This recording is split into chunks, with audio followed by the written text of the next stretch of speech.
Pub battles, Antietam. Turn 1. Stuart's cavalry heads north around the Confederate left. McClellan's artillery occupies the hills. Burnside's 9th Corps has moved below the Rohrbach Bridge. Turn 1 and the Federal troops are moving into position. Turn 2. On turn 2, Burnside's corps has forwarded across the lower crossings below the southern bridge and opened up the attack. The Union artillery opens up. McLeod's division is hit hard but holds its position. Stuart's cavalry scouts forward. Hooker's corps gathers across the bridge. Sumner's 2nd Corps accelerates the attack. The Union right flank advances.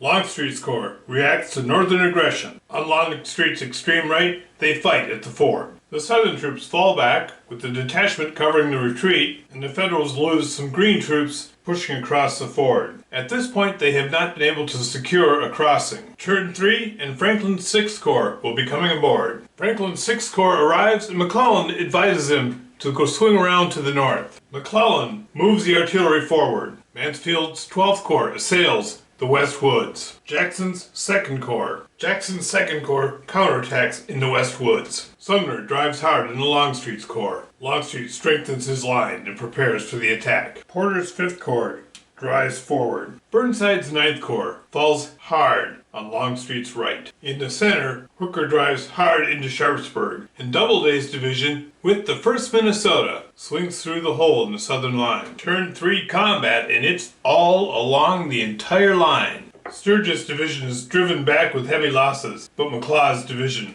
has ceased to exist. Hood's Texans cannot hold. Sumner pays a price, but the South are pushed back. In Sharpsburg, Jones from Longstreet's corps holds tight, and Hooker's corps is driven back. In heavy fighting, Porter's 5th Corps remnants are pushed back, but not before eliminating Jackson's Texans. In the north, on the Confederate right, Fitzjohn Porter, the line of Antietam, well, his corps took heavy damage. Just a few thousand men fall back, but not before they completely eliminate Jackson's best troops. In the far north, artillery opens up and canister completely eliminates an entire division and drives the other back. Mansfield is reeling. So here we are, late morning at Sharpsburg, and after a massive assault, there are no clear winners, there are a lot of losers, and the line is in disarray. Turn 4. Beginning of turn 4. The South has lost 2 blocks. They can lose a total of 5, so they're 3 blocks away from their army breaking. The Federals have lost 3 blocks. Out of a total of 8 they can lose before they break, so the South needs to cause 5 more casualties before they take 3 more. Pleasanton's cavalry spreads out. Sumner's 2nd Corps keeps the pressure on. Franklin's 6th Corps races forward, comes out of column and deploys on the Union right. Porter's 5th Corps reorganizes on the hill. Fighting Joe Hooker's 1st Corps pushes hard. In desperation, Longstreet deploys his bags. He restores his line. McClellan brings his bags forward, but they're so far behind, the advance has been so fast, they can't catch up, and this may cause the Union assault to stall out. And in fact, 9th Corps reforms its line and halts its advance, waiting for supplies. Mansfield supports Meade's attack.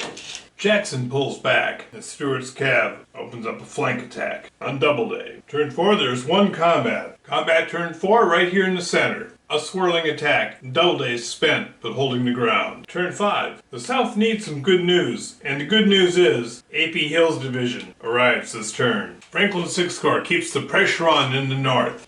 Move along, boys. Sumner's 2nd Corps reestablishes their line with the fresh division from French. The spent rest of the corps is looking for supplies. Burnside's 9th Corps waiting for supplies. Pleasanton's cavalry supports Franklin's northern corps. Let's keep those southern boys moving. A.P. Hill's division marches up to secure the southern line on its left. McClellan's artillery advances forward, and he brings up the baggage. 2 baggage trains are moved forward and deployed. Stuart guards the Confederate left. Hooker begins rebuilding his corps. Meade's division starts recovering with the baggage train so close, right around the Dunkard Church. Doubleday falls way back to come within range, so next turn he can recover. Ricketts is in Sharpsburg, and when you're in a town, the new rule, not out yet, so it's not official yet, but it'll be coming out, is that units when they enter a town are not immediately spent, but you cannot recover from spent while in a town. He slips out of the town, and within range of this, next turn he'll be able to recover. The actual full rules for urban combat now are going to be attacking a unit in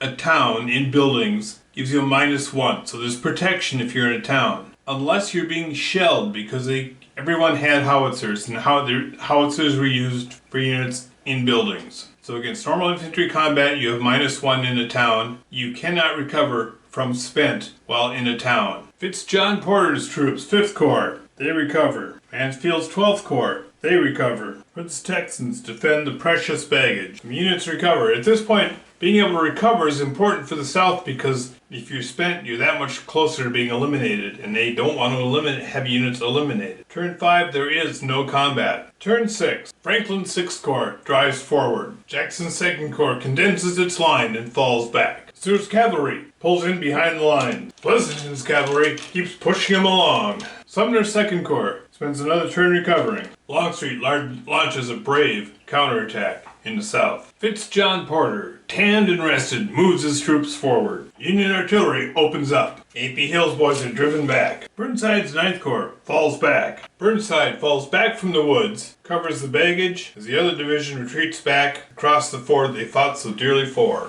Hooker's Corps recovers. Mansfield's Corps links up with Porter. Combat turn 6. Now both of these are Union artillery, so if they can get at least 2 casualties, they'll push the attackers out of the way. But here, with some casualties, Jones is pushed back into Sumner's Corps, disorganizing them.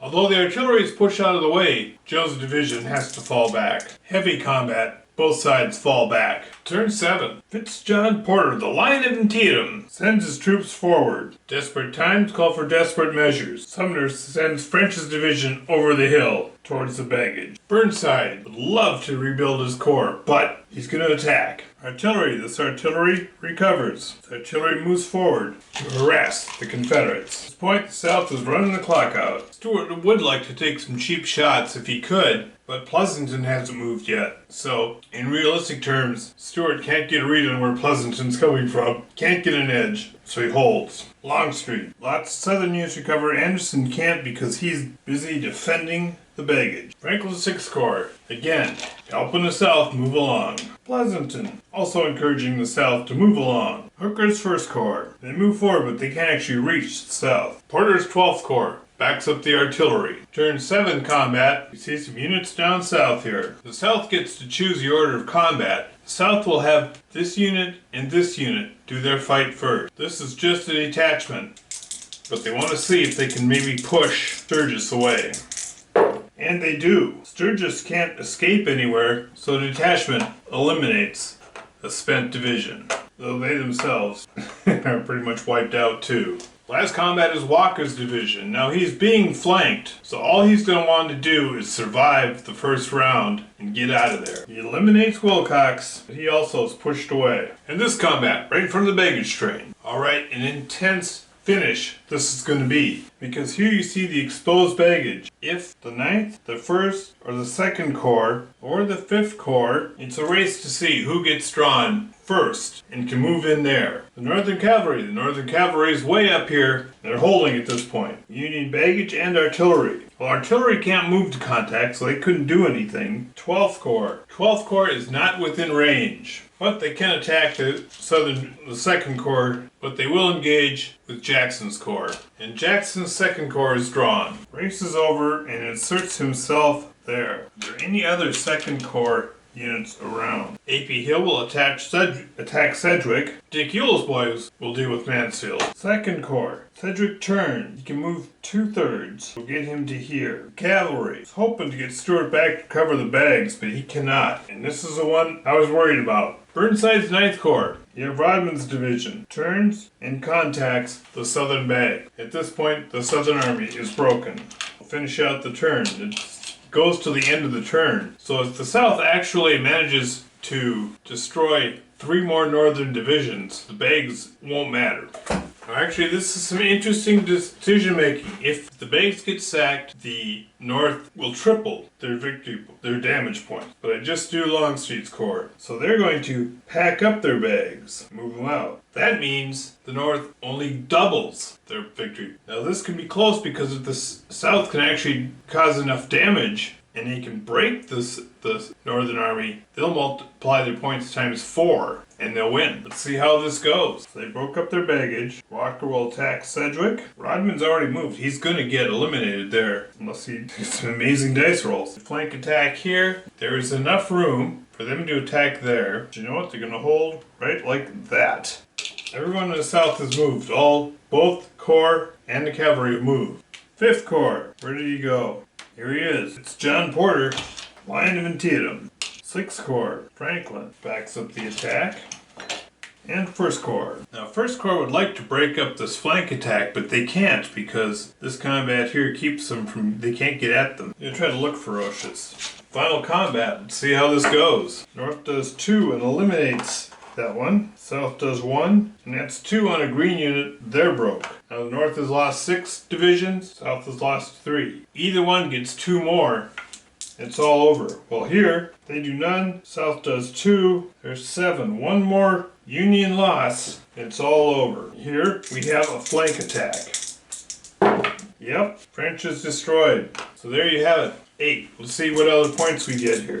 This combat, another green troop died. Sorry guys, I got so wrapped up in this I forgot to put the cotton out. This combat, South falls back, no reason to risk another casualty. Now the game ends. Alright, the base points. 1 elite, 4 points. 3 more points, 7. 10 points. 11, 12, 13 points for the Federals. They sacked the bags. That gives them 3. So there's 39 points. What have the South done? Let's see, we've 1, 2, 3 green units for a total of 6 points. 9, 12, 15, 18, 21, 24, plus an artillery, 28 points. And they were routed, so that's times 4. 28 times 4 is 80 and 32, 112. So the Federals have 39 victory points. The South have 112. This is a decisive Southern victory. And I think it's fascinating because the South actually had their baggage sacked. The same turn that they were broken, the Union was routed. Wow. Boy, any time up to the last turn, I would have put money on the Federals winning this. I go, oh, the South is out of it. After they lost their baggage there, I figured this is it. It's all over. And it would have been had they not routed the Union Army.